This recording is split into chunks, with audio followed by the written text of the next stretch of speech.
उससे शादी करके बहुत बड़ी गलती की मैंने आपके पिताजी की सेवा बहुत शिद्दत से की है।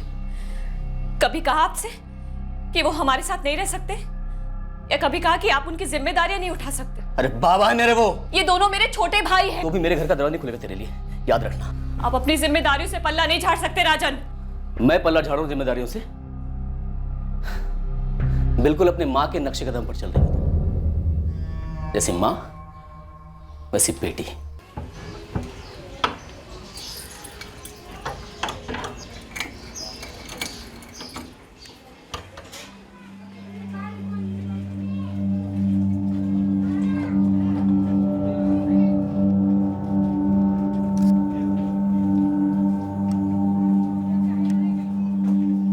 आज मैं कुछ करने निकल पड़ी हूँ। मैं सही हूँ या गलत ये मुझे नहीं मालूम। अर्चना, थोड़ी देर संभालेगी कशिश को, एक जरूरी काम आ गया है। हाँ हाँ शालिनी, बिल्कुल। बेटा कशिश, आंटी को तंग मत करना। जल्दी आना मम्मी।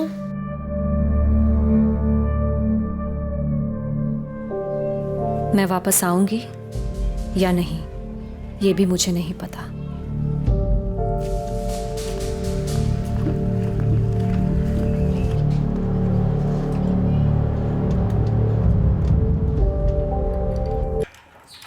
ए डॉली, चल बाहर आ।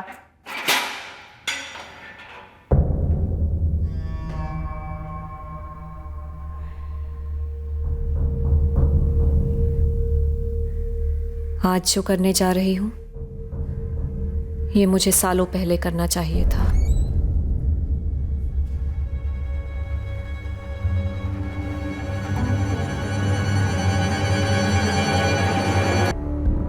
मैंने कई जिंदगियां तबाह होते देखी थी, तब ये नहीं सोचा था कि कभी उनमें एक जिंदगी मेरी भी होगी।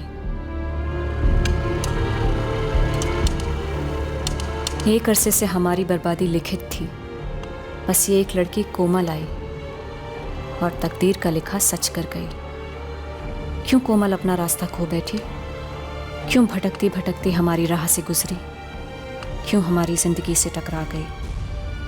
जो बोया जाता है वही पाया जाता है। जुर्म का बीज कब और कैसा जहरीला फल बनकर अपनों की ही नसों में फैल जाता है, ये कह पाना नामुमकिन है। इस केस में भी एक घातक बीज सालों पहले बोया गया था और जहर फैला सितंबर 2017 में, जब शालिनी डोमेस्टिक डिस्प्यूट सेल में बैठी अपने पति राजन पाटीदार का इंतजार कर रही थी।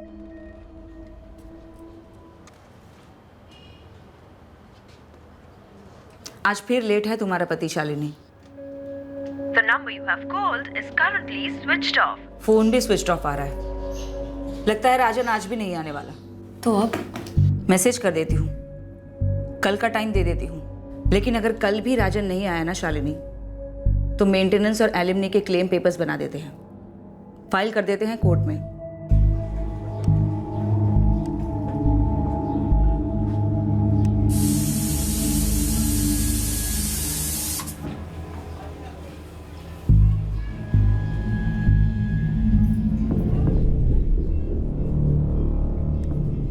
शालिनी का पति राजन अब उसे कभी नहीं मिलने वाला था। दरअसल राजन के घर में 2 लाशें पड़ी थी। ने उनको घर से बाहर जाते हुए देखा भी नहीं। ऊपर से बदबू, सर ये कोई चूहा मरने की बदबू नहीं है सर, जरूर कोई गड़बड़ है।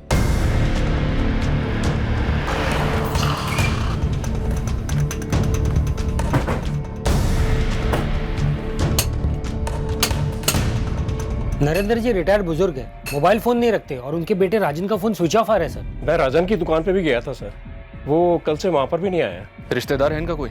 हाँ, उनके छोटे भाई प्रकाश जी है, अहमदिया रोड पे रहते हैं, उनको फोन कर दिया है, वो आते ही होंगे।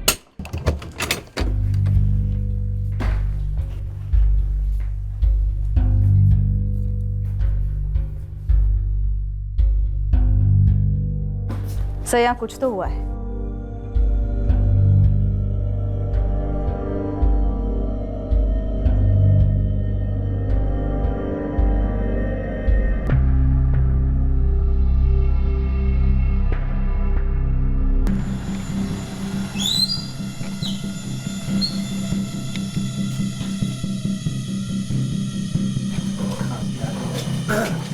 एक मिनट।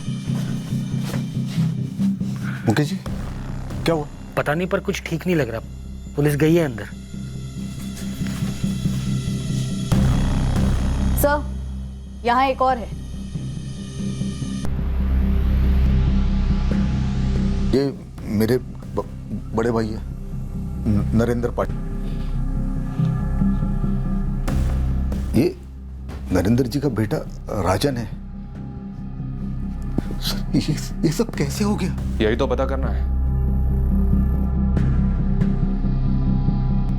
राजन का फोन उसकी लाश के पास मिला, स्विच ऑफ था। घर में कैश था जिसे छुआ तक नहीं गया था, पर क्राइम सीन को लूट का रंग जरूर दिया गया था।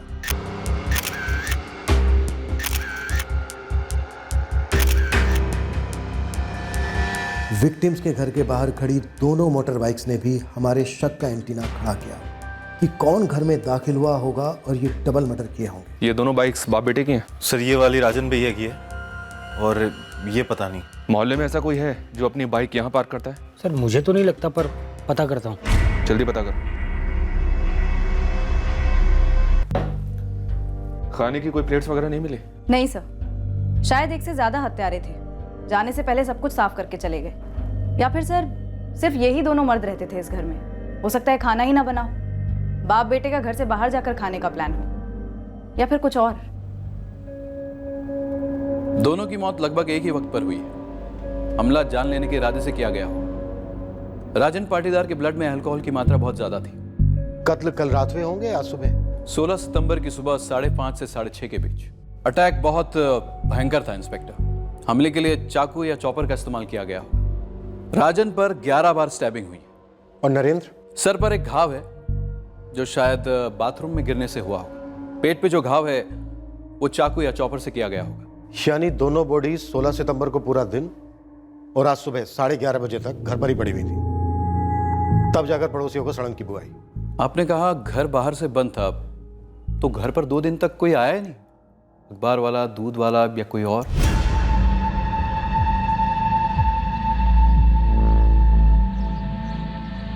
सर, मैंने ये ताला पहले कभी नहीं देखा इनके दरवाजे पे, तो मुझे नहीं पता ये इनका है या किसी और का। मोनू, तुम्हारे फादर प्रकाश ज्यादा कुछ बोल नहीं रहे हैं। सर, दरअसल पापा और नरेंद्र ताऊ जी के बीच में 10 साल से कोई बातचीत नहीं हुई है, और पापा तो इस घर में कई साल बाद आ रहे हैं। क्यों? सर, राजन शादीशुदा था, लेकिन पड़ोसियों का कहना है कि किसी ने भी राजन की पत्नी शालिनी को पिछले 5-6 महीनों से देखा ही नहीं है। मोनू, राजन की पत्नी शालिनी कहाँ है? सर, वो राजन भैया और शालिनी भाभी अलग हुए थे, माने अलग अलग रह रहे थे। तो शालिनी भाभी मायके में अपनी बेटी कशिश और दोनों भाइयों के साथ रह रही हैं। तो इस बारे में शालिनी को खबर की है? नहीं की है सर। पड़ोसियों में से किसी के भी पास ना ही उसका नंबर है, ना ही पता। नंबर मेरे पास है मैडम।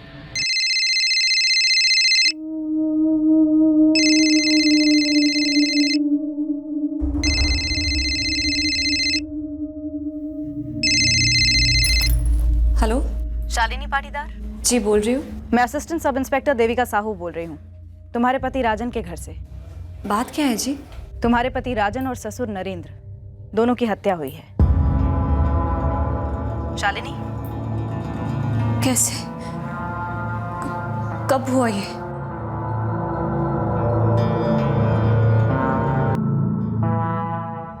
सर, राजन के घर के बाहर जो दूसरी बाइक खड़ी मिली वो किसी मोहल्ले वाले की नहीं है। तो फिर राजन के घर के बाहर क्यों खड़ी थी? अभी तक पता नहीं है सर। बाइक का नंबर आरटीओ भेजा है। सर, अगर ये नंबर प्लेट जाली होगा तो बाइक हत्यारों की हो सकती है। ये नरेंद्र पाटीदार रिटायर्ड सरकारी कर्मचारी थे? जी हाँ सर, म्यूनिसिपल स्कूल से बतौर वाइस प्रिंसिपल रिटायर हुए। और बेटा राजन? राजन की कोई फिक्स नौकरी नहीं थी सर। ये लोगों को पैसे उधार दिया करता था, साहूकारी करता था। उधार देने के लिए पैसे आते कहाँ से थे इसके पास? अभी तक क्लियर नहीं है सर। वैसे मोहल्ले वालों का कहना है कि बाप नरेंद्र के पीएफ के पैसों से इसने एक दुकान खरीद रखी थी, ये वहीं से साहूकारी करता था। और राजन की पत्नी शालिनी?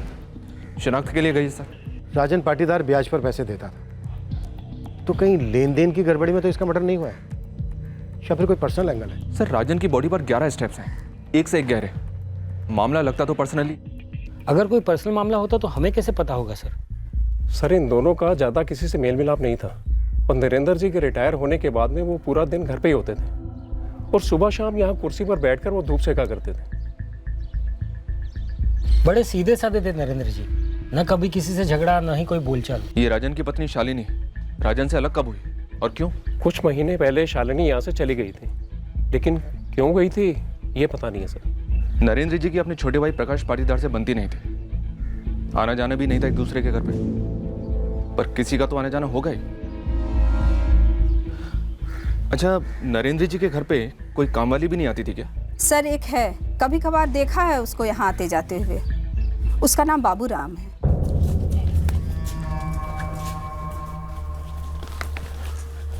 राम राम नरेंद्र जी। अरे राम राम बाबूराम, आजा। कहाँ मिलेगा ये बाबूराम? सर ये तो पता नहीं, पर उसका नाम बाबूराम है इतना जानते हैं, और शायद वो नरेंद्र जी का कोई जानने वाला है, पर उसे भी कई दिनों से देखा नहीं आते हुए। आप शालिनी से पूछिए, उसे पक्का पता होगा बाबूराम के बारे में। आप लोगों को कुछ तो पता होगा, राजन और शालिनी अलग क्यों हुए? ये तो पता नहीं सर, लेकिन हवा में ये खबर जरूर आई थी कि शालिनी ने अपने दोनों छोटे भाइयों को यहाँ बुला लिया था। शायद यही बात राजन को रास नहीं आई हो। जी ये बात सच है। राजन को ये बात पसंद नहीं थी कि मैंने मेरे छोटे भाइयों को बुलाया था हमारे घर रहने। कितने छोटे हैं तुम्हारे दोनों भाई? नाबालिग है। अमित 16 का है और उससे छोटा अतुल 14 का होगा अगले महीने।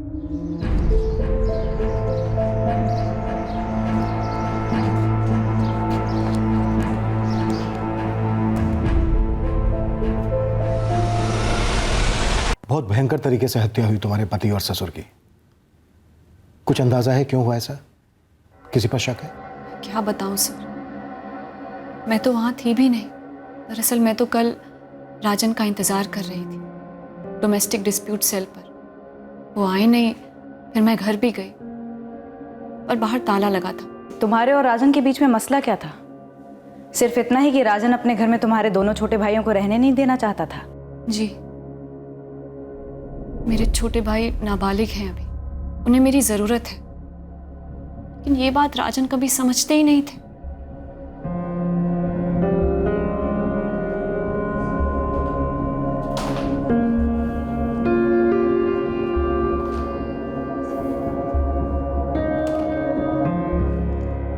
कुछ दिन तो रहने दीजिए राजन, उनका और कोई नहीं है। हमारी बच्ची कशिश का भी हमारे सिवा कोई नहीं है शालिनी। क्या मैंने कशिश की परवरिश में कोई लापरवाही की? आगे भी ना हो इसलिए कह रहा हूं। और ये क्या तुमने सब कुछ अपने सर पे ले रखा है? हाँ, तुम्हारी बहन सोनिया भी तो है, वो भी तो कुछ कर सकती है उनके लिए। मैं बड़ी हूँ राजन, मेरी जिम्मेदारी बनती है। और अपने परिवार के प्रति तुम्हारी कोई जिम्मेदारी नहीं है।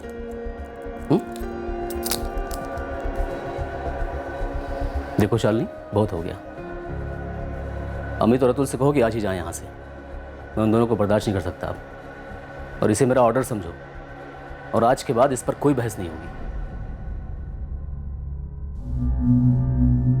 तुम्हारी बहन सोनिया, वो कहाँ रहती है? यही भोपाल में, पर वो बेचारी तो अपनी तकलीफों से जूझ रही है। पिछले ही महीने उसके पति धीरज का एक्सीडेंट हुआ था। सोनिया घर पर ही उसकी देखभाल करती है। ऐसे में अमित और अतुल को कैसे भेजती मैं उसके पास?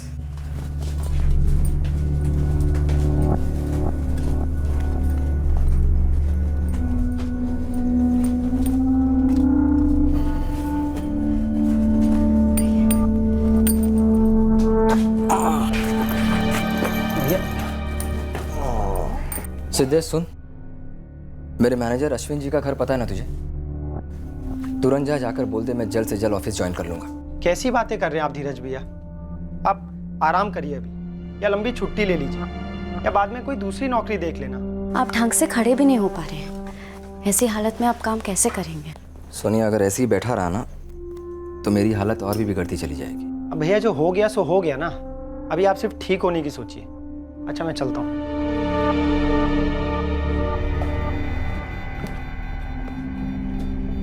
मेरे सामने राजन ने कोई रास्ता ही नहीं छोड़ा था,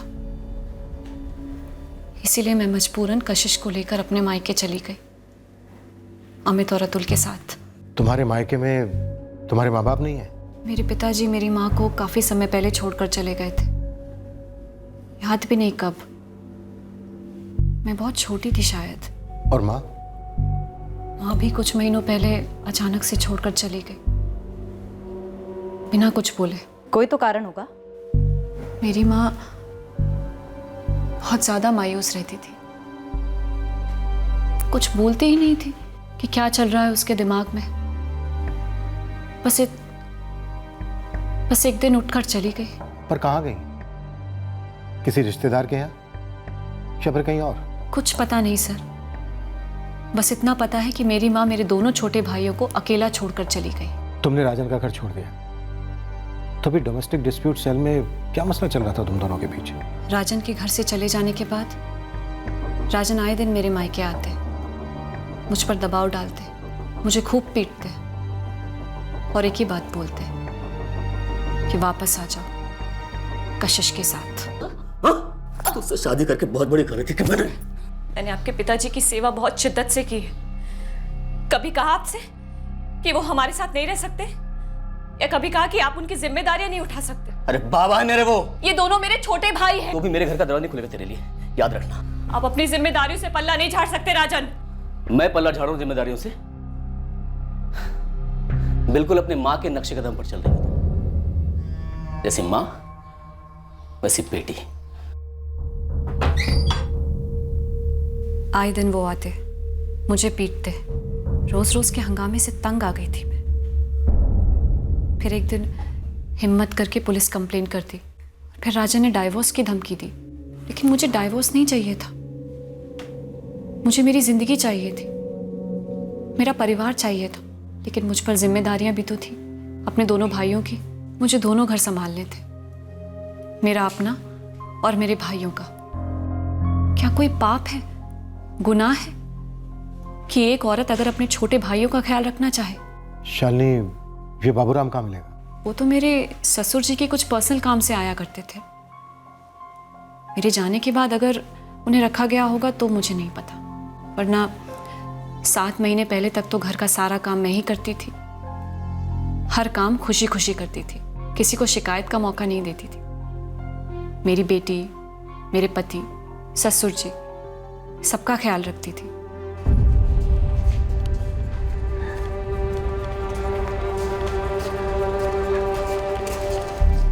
इस बाबूराम का हमारे पास कोई फोटो नहीं है, ना कोई नंबर है, ना कोई पता। गरोड़िया नगर में भी इसके बारे में किसी को कुछ नहीं मालूम है गुरु। और 15 सितंबर से ये बंदा आया भी नहीं है काम पे। बिल्कुल। और जिस तरह से ये दोनों कत्ल हुए, ये कोई निजी दुश्मनी का मामला लगता है गुरु। कोई चोरी हुई हो ऐसा लगता नहीं है, पर चोरी का रंग देने की कोशिश की गई।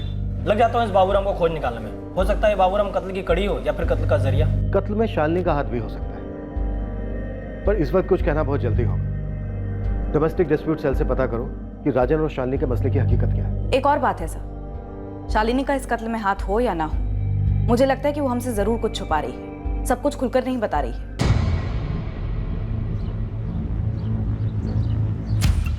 लोग झूठ बोल सकते हैं, सच को छिपा सकते हैं, पर सच के पदचिन्ह सामने दिख ही जाते हैं और झूठ के दरवाजे तक ले ही जाते हैं। सर, हमने राजन पाटीदार के फोन का पासवर्ड क्रैक कर लिया। 15 सितंबर की रात 1:45 बजे यानी 16 सितंबर की अर्ली मॉर्निंग उसका फोन एक्टिव था। बात हुई थी किसी से। कॉल राजन ने किया था या किसी ने उसे किया था?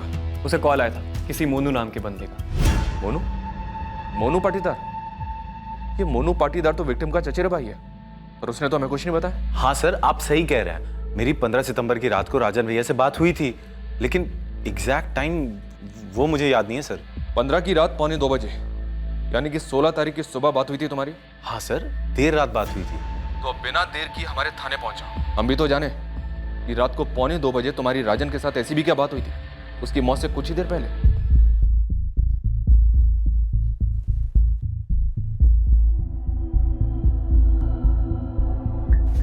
17 सितंबर की डेट दी थी मैंने राजन पाटीदार को कि आए यहाँ और अपना जो भी फैसला है हमें बता दें, डिवोर्स लेना है या सुलह करनी है। और इस आखिरी फैसले के पहले ही राजन का मर्डर हो गया, और उसके पिता नरेंद्र का भी। ऐसा है ना देविका, मैं पक्का तो नहीं बोल सकती कि इस डबल मर्डर में शालिनी का हाथ है या नहीं, लेकिन हाँ 17 सितंबर को शालिनी यहीं बैठी थी राजन का इंतजार करते हुए। अब वो ड्रामा कर रही थी या सच में इंतजार कर रही थी, ये बताना मेरे लिए बहुत मुश्किल है। आखिर मैं एक काउंसलर हूँ, जासूस नहीं। वंदना, आपको क्या लगता है, क्या राजन शालिनी से सच में डिवोर्स लेना चाह रहा था या सुलह करना चाह रहा था? सच बोलूँ ना तो मुझे ये राजन का कैरेक्टर बिल्कुल समझ में नहीं आया, और ना ही ये समझ में आया कि शालिनी के माइंड में क्या चल रहा है। क्यों? ये केस हमारे पास बतौर कंप्लेंट आया था शालिनी की तरफ से कि राजन उसे मारता है, और जब मैं इन दोनों को साथ में बिठाकर यहाँ सुलह करवाने की कोशिश कर रही थी तब राजन ने कह दिया कि उसे डिवोर्स चाहिए। ठीक है, बहुत हो गया, इस बात को यहीं खत्म करते हैं। मैं तलाक के लिए राजी हूं। अगर दोनों का यही फैसला है तो बिना लड़ाई झगड़े के कर देते हैं डिवोर्स। क्यों शालिनी? मैंने अभी तक डाइवोर्स का नाम तक नहीं लिया। मुझे नहीं चाहिए डाइवोर्स। तो और क्या चाहिए तुझे? हाँ, दो नाव की सवारी करेगी, एक तरफ अपने मायके की चाकरी करेगी और दूसरी तरफ मैं अकेला सड़ता रहूंगा, ना शादी का सुख ना औलाद का सुख। मैं घर लौटने को तैयार हूं। पहले राजन ने एकाएक डिवोर्स की बात करके चौंका दिया, और फिर शालिनी जो हमारे पास घरेलू हिंसा की फरियाद लेकर आई थी एकदम से उसके साथ घर लौटने को तैयार हो गई क्योंकि राजन ने डिवोर्स की बात कही। शायद यही वजह रही होगी। बात यहीं पर खत्म नहीं होती। जब राजन से मैंने कहा कि डिवोर्स के बाद कितने खर्चे होंगे एलिमनी और मेंटेनेंस को लेकर, तो फिर से पलट गया। कहा कि मुझे मंजूर है शालिनी मेरे साथ घर लौटे। 17 सितंबर को फुल एंड फाइनल करना था कि डिवोर्स चाहिए या साथ में रहना है, लेकिन उसके पहले ही मर्डर हो गया। अब बात हो ही रही है तो एक बात और बता दूं, मुझे हमेशा ही डाउट रहा है कि शालिनी की अपने पति के घर छोड़ने की वजह कुछ और ही है। मतलब अपने भाइयों की देखभाल करने के अलावा कोई दूसरी वजह? हाँ, मेरे पास इस बात का कोई पक्का सबूत तो नहीं है, लेकिन मुझे लगता है इस पति पत्नी के बीच कोई और है। शालिनी का या राजन का? राजन। मोनू, तूने हमें इस कॉल के बारे में क्यों नहीं बताया? तूने राजन को रात को 1:45 बजे फोन किया और पोस्टमार्टम रिपोर्ट के हिसाब से राजन का कत्ल सुबह 5:30 से 6:30 के बीच हुआ। मोनू, कत्ल के पहले राजन ने किसी के साथ बैठकर काफी शराब पी थी। क्या वो तू था? बिल्कुल नहीं सर, मैं तो घर पे था, घर ही से फोन किया था।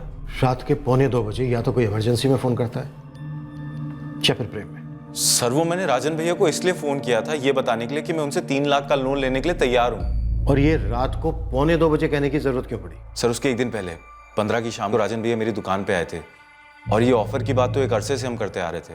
कैसा ऑफर? यही सर कि राजन भैया मेरे लिए पैसों का इंतजाम करने वाले थे लोन के लिए। और राजन ये इंतजाम कैसे करने वाला था? घर बेच के। तो क्या सच में घर बेच रहे हो आप?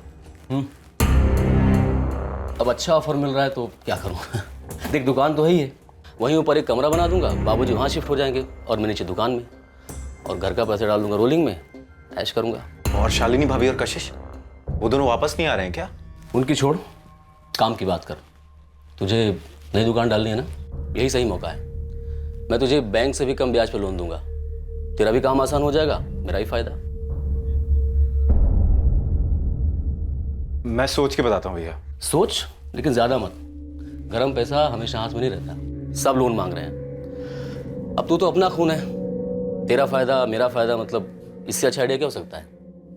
घर का पैसा घर में ही रहेगा ना। मैं ही हिचकिचा रहा था क्योंकि मैंने सुन रखा था राजन भैया के तरीकों के बारे में। कैसे तरीके? सर राजन भैया कोई लोन की किस्त देने में एक दिन भी लेट करता ना तो उसको बहुत जलील करते, खूब खरी खोटी सुनाते, तू तड़ाक में बात करते, गिरवी में कोई ना कोई सामान उठवा लेते। मुझे ये सब में नहीं पड़ना था, लेकिन कम ब्याज का लालच था, तो बस मैं रात में सोचने बैठा और फोन लगा दिया उन्हें। सर यकीन कीजिए मेरा, मैं झूठ नहीं बोल रहा हूँ। राजन घर कैसे बेच रहा था? और शालिनी को यह बात पता थी कि राजन घर बेच रहा है? इन दोनों के बीच सुलह होने वाली थी, डिवोर्स। ये सब मुझे कैसे पता होता सर?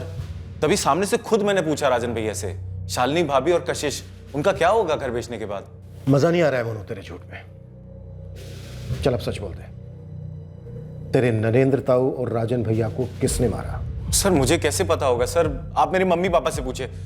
आप वो जो फोन लोकेशन निकालते हैं ना सर, फोन लोकेशन निकालिए, आपको मेरे घर की लोकेशन मिलेगी। तुझे पता है हम फोन की लोकेशन भी निकालते हैं। सर टीवी पे हर क्राइम शो में तो वही दिखाते हैं ना। और ये भी दिखाते हैं कि शातिर से शातिर क्रिमिनल आखिर में पकड़ा ही जाता है। सर मैं कोई क्रिमिनल विमिनल नहीं हूँ सर, मैं उस रात घर पे था, पूरी रात घर पे था सर। झोल है। जी हाँ सर। सर क्या वाकई में ऐसा हो सकता है कि राजन घर बेचने वाला हो, शालिनी को इसकी भनक तक ना हो? मुझे लगता है यहाँ कुछ लोग बहुत कुछ बोल नहीं रहे। अगर राजन का इरादा सच में घर बेचने का था सर, तो इस बारे में उसने किसी से तो बात की होगी। कोई तो घर खरीदने वाला भी होगा। और घर बेचने से शायद किसी को आपत्ति भी हो सकती है। शालिनी या फिर राजन के फादर नरेंद्र, क्या उनके जिंदगी भर की कमाई थी ये घर? सर, मोनू के फादर प्रकाश और राजन के फादर नरेंद्र दोनों सगे भाई थे, पर दोनों में रंजिश थी। 10 साल से दोनों बात नहीं कर रहे थे। घर नरेंद्र ने खुद बनाया था या फिर पुश्तैनी था? और अगर पुश्तैनी था तो फिर ये घर ही मसला रहा होगा दोनों भाइयों के बीच। सर कमाल करते हो आप सर। मैं साफ साफ बोल चुका हूं जो बोलना था। मैंने कुछ नहीं किया है सर, मुझे जाने दीजिए ना।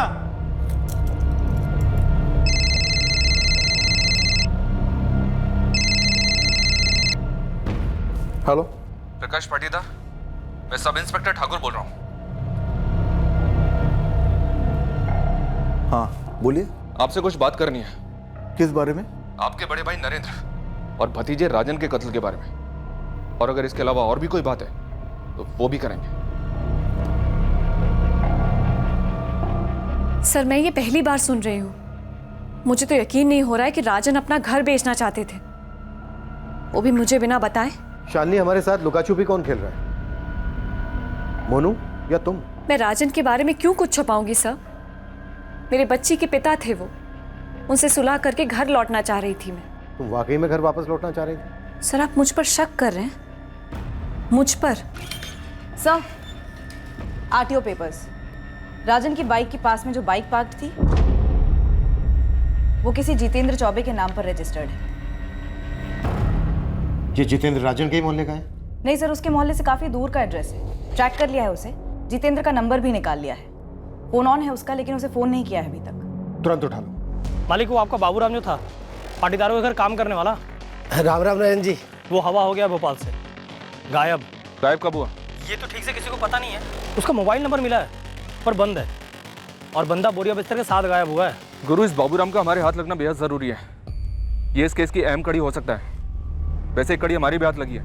वो जो लावारिस बाइक के बारे में बताया था ना, राजन के घर के बाहर खड़ी थी, उसका मालिक ट्रेस हो गया, उड़वा लिया उसे। सर, बाइक छुड़वा नहीं पाया था, इसलिए आपको वहाँ पर मिली। छुड़वा नहीं पाया? गिरवे रखी थी राजन के पास बाइक? 50,000 लिए थे राजन भाई से, सिर्फ 15,000 लौटा पाया था, और 1 साल से ऊपर हो गया था। जब नहीं लौटा पाया था तो राजन भाई चढ़ गए मेरे ऊपर। राजन भाई बाइक लेकर मत जाओ, मेरी खटिया खड़ी हो जाएगी। राजन भाई, मैं ऑफिस जाता हूँ इस पर। ऑफिस जाता ना तो महीने के आखिर में सैलरी मिलती होगी तुझे, घर भी चलता होगा उसी से, गाड़ी में पेट्रोल भी डालता है। लेकिन साले, किस्त तो बहुत दूर की बात है, सही ढंग से ब्याज भी नहीं लौटा पाया तू अभी तक। लौटा दूंगा। लौटा दे, तुझे बाइक लौटा दूंगा। 6 महीने हैं तेरे पास, पूरे पैसे मुझे मिल गए तो ठीक है, नहीं तो बेच दूंगा इसे। राजन भाई, ऐसा मत करो राजन भाई। शेर बकरी से दोस्ती कर लेगा तो घास खाने के दिन आ जाएंगे। पैसे लेके आ, बाइक लेके जा। किस मुंह से उन्हें रोकता साहब, मैं बताओ। 4 महीने तक कुछ नहीं दे पाया, बाइक वहीं पड़ी रही। और तू वहां पहुंचा 15 सितंबर की रात को। गुस्से में आकर तूने राजन को मार डाला, और साथ में उसके बूढ़े बाप को भी। साथीदार कौन था तेरा? जो दूसरा देनदार? ये सब क्या बोल रहे सर आप? मैं ईमानदार आदमी हूँ, ईमानदारी से अपना काम करता हूँ। मैंने ना अपनी बहन की शादी के लिए 50,000 रुपये लिए थे राजन भाई से, क्योंकि मेरी उनसे पुरानी जान पहचान थी, और मैंने आज तक कोई गलत काम किया ही नहीं है। चुप रहना भी गलत काम होता है जीतू। तेरी ये बाइक की तस्वीर भोपाल के हमने हर अखबार में छापी थी। ऐसा हो ही नहीं सकता कि तूने देखी ना हो। देखी थी। फिर भी चुप रहा, क्योंकि चोर की दाढ़ी में तिनका। कोई तिनका उनका नहीं था सर, मैं डरा हुआ था। आप लोगों ने बाइक की तस्वीर ऐसे छापी थी जैसे बाइक का मालिक ही खूनी हो। मैंने ये सोचा कि मैं सामने से जाऊंगा, मेरी लग जाएगी। तो अब क्या कम लगेगी तेरी?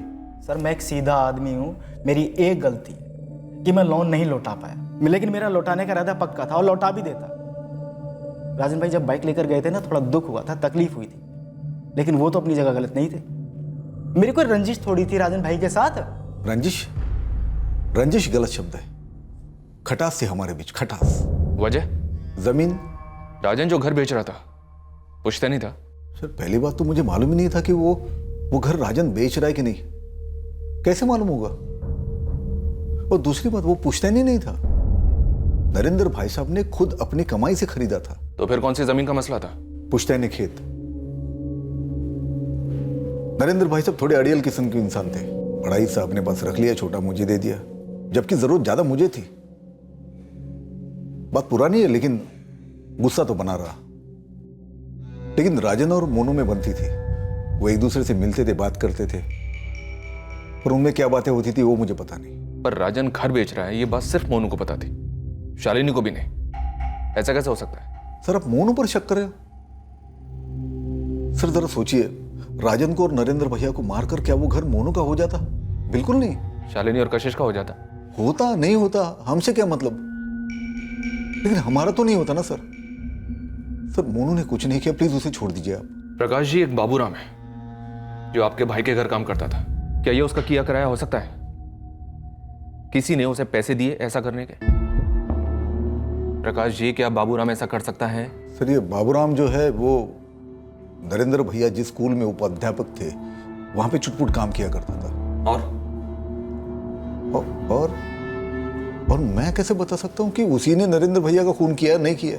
हो भी सकता है, नहीं भी हो सकता है, लेकिन मोनू ने नहीं किया। आप मोनू को छोड़ दीजिए प्लीज। अगर बाबूराम ने ये किया है तो किसके कहने पर किया होगा? किसके लिए किया होगा? उसकी किसी के साथ कोई पुरानी दुश्मनी, कोई भड़ास? पता नहीं अब वो कहाँ है। गुस्से में घर छोड़कर चली गई थी। शालिनी के साथ हमारी बात हो रही है, वो अपने मायके में ही है। शालिनी नहीं, मैं रानी भाभी की बात कर रहा हूं, नरेंद्र भाई साहब की पत्नी। वो जिंदा है? उनके साथ होती तो जीते जी मर जाती। नरेंद्र भाई साहब अच्छे पति नहीं थे।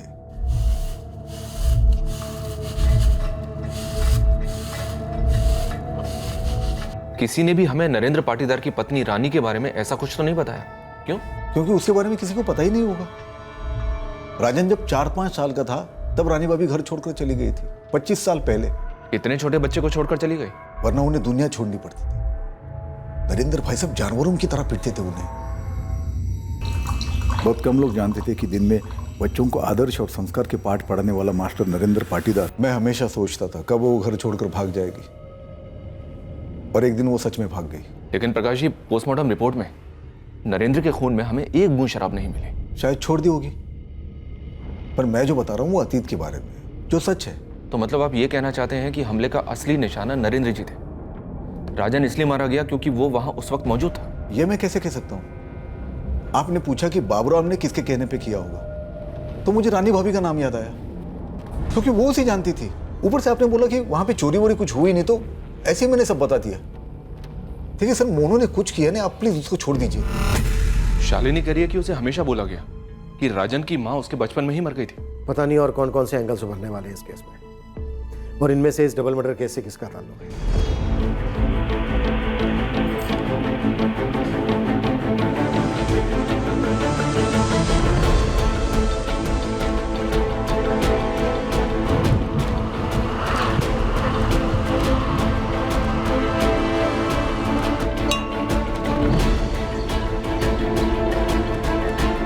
मुझे माफ कर दो भगवान,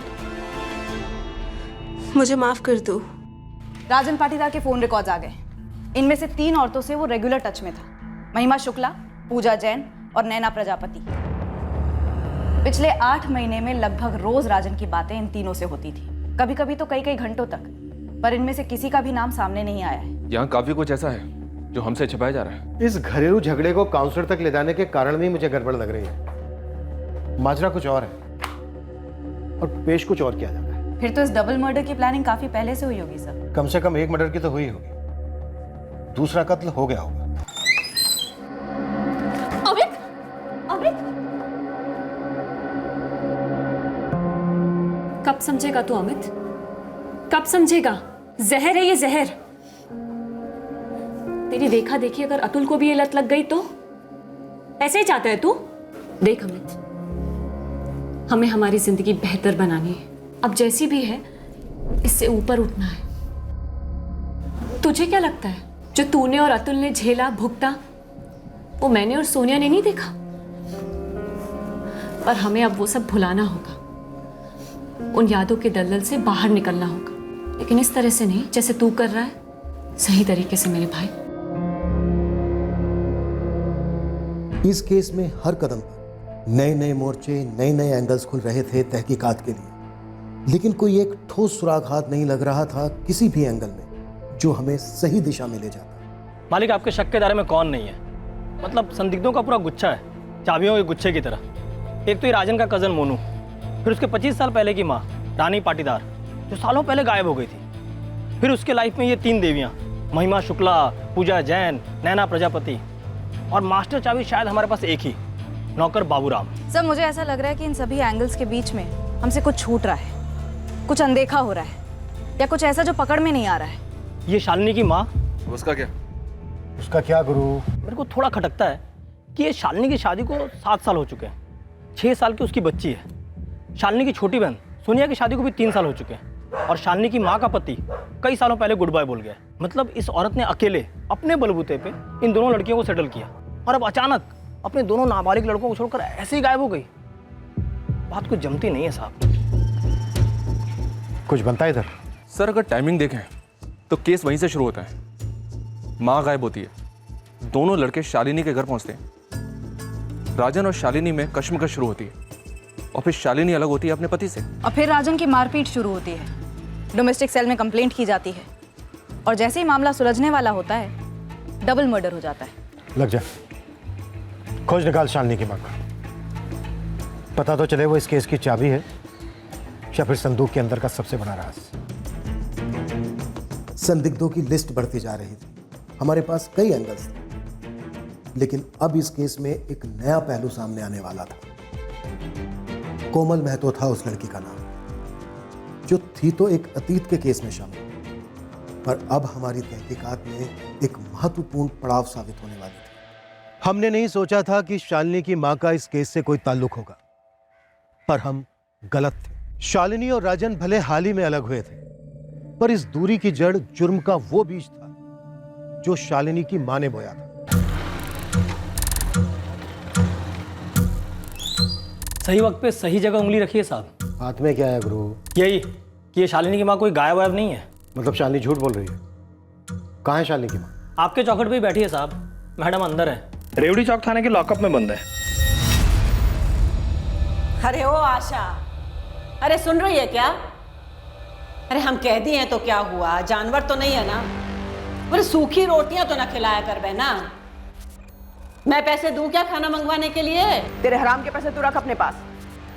तू जैसी गिरी औरत को सूखी रोटी तो क्या, भूसे की रोटी में नहीं देनी चाहिए। डॉली जायसवाल नाम है शालिनी की माँ का। फरवरी 2017 में पुलिस को टिप मिली थी डॉली के खिलाफ, धर दबोचा उसे। Charge 370 human trafficking. जी साहब, इस डॉली ने एक लड़की अगवा की थी और उसे धंधे पे चढ़ाया था। अपने घर से बिजनेस कर रही थी, सालों से इसका यही पेशा है साहब। लड़कियां खरीदती है, बेचती है और धंधे पे लगाती है। क्या पता कैसे हमारे रडार से शालिनी का बैकग्राउंड छूट गया। शालिनी ने हमारे रडार से बाखूबी छुपाया इसे।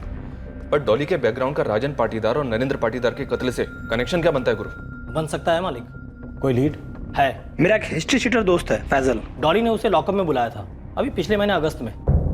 सलाम डॉली जी।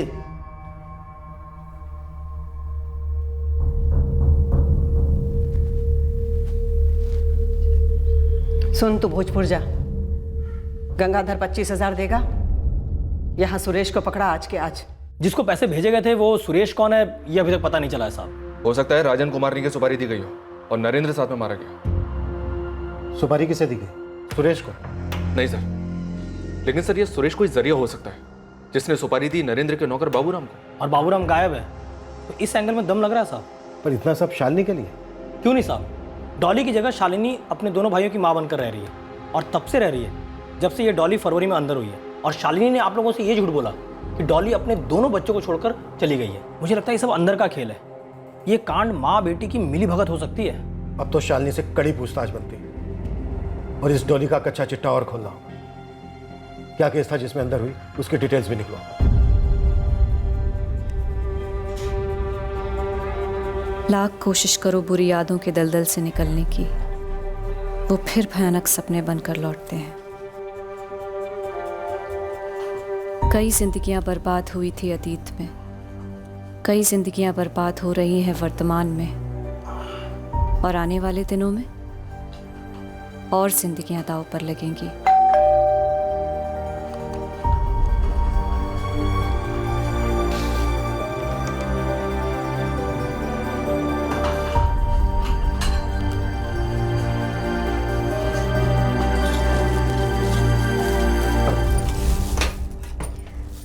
तुझे राजन जीजा जी को छोड़ना नहीं चाहिए था दीदी। मुझे पता नहीं था कि उन्हें जान की कीमत चुकानी पड़ेगी। तुझे लगता है कि माँ ने ये सब कराया है?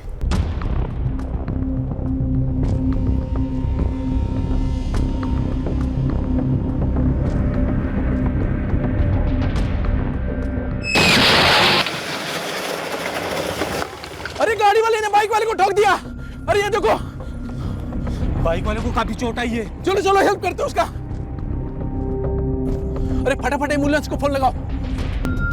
अब भी एंगल्स अनेक थे, सवाल बेशुमार थे, और हम तरस रहे थे उस ब्रेक थ्रू, उस एक ठोस सुराग के लिए जो कील ठोक देता इस केस में।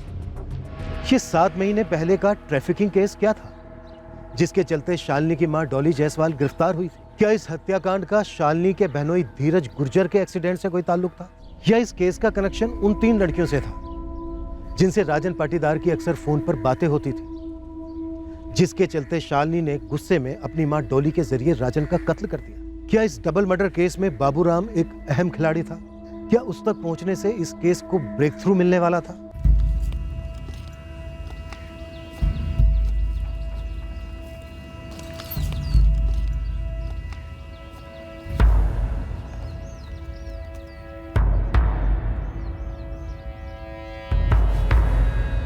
क्या इस केस के कुछ ऐसे भी पहलू थे जो अब तक हमारे सामने नहीं आए थे?